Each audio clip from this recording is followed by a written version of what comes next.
అల్లు అర్జున్ వాళ్ళకి ఏమి కావాలో ఆ పిల్లాడి చదువు అవ్వచ్చు, భవిష్యత్తు అవ్వచ్చు, ఏమి కావాలో 2 లక్షలు 2 కోట్లు కార్పస్ ఫండ్ ఒకటి క్రియేట్ చేసి వాడి పేరు మీద పెట్టేస్తున్నాం.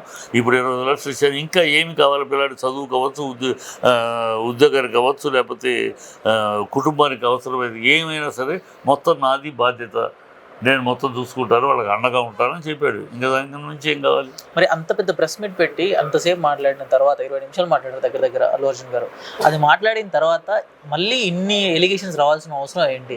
ఎందుకంటే ఆయన వచ్చి నాకు తప్పేం లేదు, క్లియర్ కట్గా నేను అక్కడ లేను, సరే వాళ్ళు వచ్చి ఎందుకు వచ్చినాయి అంటే వాళ్ళు అసెంబ్లీలో సీఎం నోటి చేత అబద్ధాలు చెప్పించారు. ఆ అబద్ధాలను అంగీకరించాలా? మాట్లాడలేదు ప్రెస్ మీట్ ఎందుకు పెట్టకుండా పెట్టకపోతే ఆ అబద్ధాలు నిజాలైపోతాయి కదా. అదని పర్సనల్గా అతన్ని ఇంటిగ్రిటీని దెబ్బకొట్టారు. అదే మానవత్వం లేని మనిషిని ఇంకోటని మాట్లాడారు కదా, అవన్నీ పరుగు పోద్దు కదా. కనుక అవన్నీ ఆయన క్లారిటీ ఇవ్వకపోతే అదే నమ్ముతారు జనాలు. అందుకని క్లారిటీ ఇవ్వక తప్పదు. క్లారిటీ ఇచ్చాడు. ఆ క్లారిటీ ఇచ్చిన తర్వాతనే ఇంకా ఎక్కువ అయినట్టుగా అంటే వీళ్ళకి ఉక్రోషం. సార్ ఇంకొకటి ఏంటంటే బన్నీ గారి ఇంటి మీద ఇంత జరుగుతుంది, అల్లు అర్జున్ గారి ఇంటి పైన లైక్ ఇంట్లోకి వచ్చి దాడి చేశారు, అన్ని పొలగొట్టేశారు, బ్రేక్ చేసేసారు, ఇష్టం వచ్చినట్టు తిడుతున్నారు, అండ్ ఇంకోటి దిష్టి బొమ్మలు తగిలిపెడేస్తూ ఉన్నారు. ఇంత జరుగుతున్నా సరే మెగాస్టార్ ఫ్యామిలీ నుంచి ఏ హీరో కదిలి బయటికి రాలేదు, ఎవరు ఒక బయట కూడా ఇవ్వలేదు, ఎవరు స్టాండ్ తీసుకోవట్లేదు. ఒక చిరంజీవి గారు మాత్రం వచ్చారు. జైలు నుంచి బయటకు వచ్చి చిరంజీవి గారు రాలా, మనాడే వెళ్ళి కలిశాడు. సరే వాళ్ళు ఇప్పుడు స్పందించలేదు. స్పందిస్తే ప్రభుత్వంతో ఎలాంటి ప్రాబ్లం వస్తుందో అని ఆలోచిస్తున్నారా? అది వాళ్ళ విజ్ఞతకు వదిలేయాలి. ఇప్పుడు పిల్లాడికి ఇలాంటి జరుగుతాడు, మన కుటుంబంలో పిల్లాడు ఇప్పుడు జరుగుతాం. ఒక్క మాట మనం ఈ ప్రభుత్వంతో అసలే కక్ష సాధింపుగా ఉంది ప్రభుత్వం. ఈ ప్రభుత్వంతో విరోధం పెట్టుకుంటేందుకు రేపు మీ గోడ పగలు కొట్టాలి జఫర్ బెల్లో ఉంది, వీళ్ళు అలా ఉంది, అలా తయారయ్యారు. ఏదంటే పగ సాధింపుగా ఉన్నారు అంతేనా? లేకపోతే ఆంధ్ర రాజకీయాలు మళ్ళీ తెలంగాణ రాజకీయాలు రెండు ఒకటే? అసలు ఈ ప్రభుత్వం తోటి ఇదొక రౌడీ ప్రభుత్వం, ఇదొక అరాచక ప్రభుత్వం.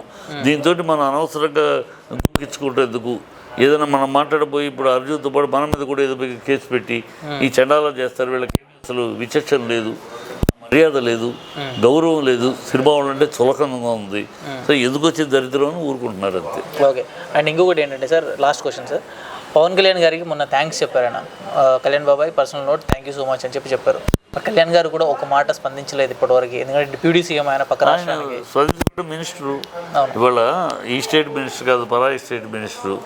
ఆ మినిస్టర్ ఇక్కడ జరిగిన విషయం మీద స్పందిస్తే అది ఒక మళ్ళీ ఇంట్రెస్టేట్.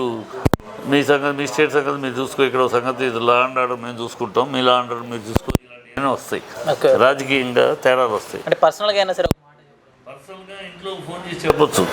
పబ్లిక్ మీ అందరికి తెలిసేట్టు చెప్పలేదు, చెప్తే అది వైరల్ అవుద్ది పబ్లిక్. అది దాని మీద ఒక ఇష్యూ. మీ రాష్ట్రం వేరు, మా రాష్ట్రం వేరు, అవి వచ్చేస్తాయి. మళ్ళీ మీ రాష్ట్రం చట్టం మీరు చూసుకోండి, మాకు తెలుసు, ఇక్కడ ఏం చట్ట ప్రకారం మాకు తెలుసు, ఈ మీరెవడు మాట్లాడటానికి, ఆ రాష్ట్రం నుంచి నువ్వెవడు అని వస్తుంది.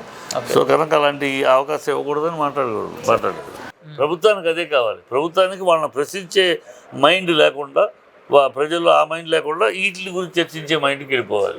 ఈ దౌర్భాగ్యమైన, దుర్మార్గమైన, దుర్నీతితో కూడిన ప్రభుత్వం ఇది. చాలా జిగుత్సాకరమైన, అసహ్యమైన ప్రభుత్వం ఇది. అబద్ధాల ఆరబోత ప్రభుత్వం ఇది. అవినీతికి ఆయువు పట్టి ప్రభుత్వం ఈ ప్రభుత్వం. చాలా బాధాకరంగా ఉంది. ఈ ప్రభుత్వం ఇలాగే చేస్తూ ఉంటే, ఇలాగే సినిమా ఫీల్డ్ మీద కట్టకట్టిగా సినిమా ఫీల్డ్ పేరుతో తగిన మూల్యం త్వరలో చెల్లిస్తారు. ఓకే. కేటీఆర్ గారు మాట్లాడడం జరిగింది. ఏంటి అని అంటే, జస్ట్ ఆయన పేరు మర్చిపోయినందుకు అల్లు అర్జున్ గారిని అరెస్ట్ చేయించి బెయిల్ వచ్చినా సరే ఒక రోజు మొత్తం లోపల ఉంచారు అని చెప్పడం జరిగింది కదా. అంటే జరిగింది ఇక్కడ కట్ చేసుకోరు, నీకు కాదు ఎడిటర్ చెప్తున్నా, ఆయన చూసుకోలేదో. ఓకే.